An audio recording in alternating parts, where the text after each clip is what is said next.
Did you ask the Ukraine to investigate Joe Biden?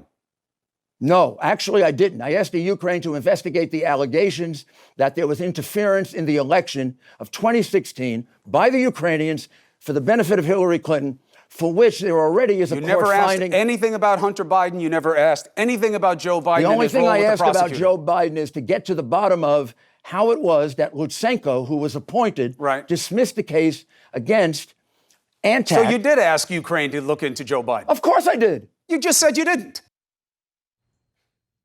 Let's turn to Andrij Dobriansky, the communications director for Ukrainian Committee of America. We thank you so much for being here. Appreciate your time. Thank you. All right. So quite a fiery exchange there between Chris Cuomo and former New York City Mayor Rudy Giuliani. And so you had Giuliani, who was slamming Cuomo, slamming CNN, saying that they would rather look into all of the reports and the allegations and accusations against Republicans and not into what seemingly could be a huge story about the former vice president, while he was in office, potentially, well, what Giuliani is saying, bribing a former prosecutor to not look into his son.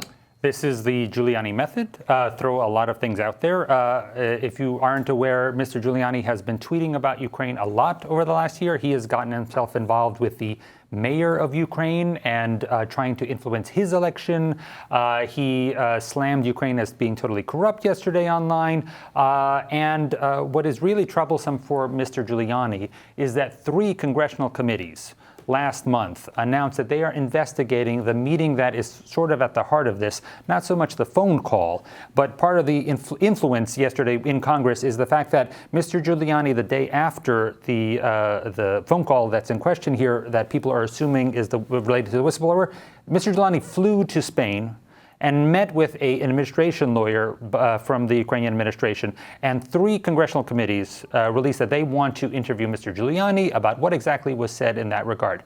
What the president does, we know that's a certain level constitutionally. He can unclassify stuff. He has world leader relations. But what Mr. Giuliani is doing, a private citizen, trying to mix himself up into Ukrainian politics and then having these discrete meetings, which he claims are being set up by the State Department, but the State Department doesn't want to claim. So. Well, Giuliani is saying that he was in Ukraine and there after that in Spain, as you mentioned, because he was investigating collusion between Ukrainian officials and the DNC, and everything that started the Paul Manafort case. That's what he was looking into. Giuliani claims in this interview that this is how it is covered. He found out about the Biden interference in the prosecutor's case, allegedly. But tell us, how is it all being reported in Ukraine? What is being said about it? Is there an official investigation? Well, this is kind of jumping on what's happening this week with the United Nations. So this is the first appearance by the president of Ukraine on the international stage.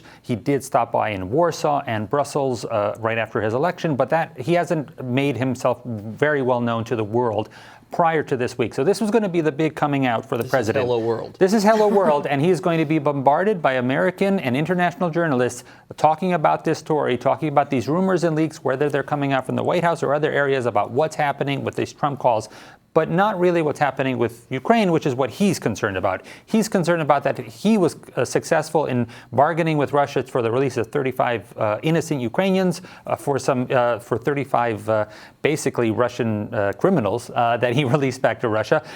So he's looking at the positives of Ukraine. He's going to come to the United Nations and talk about the fact that all the Trump tariffs against China are actually increasing the agriculture growth in Ukraine. So it's a very... China coming up again. Yes.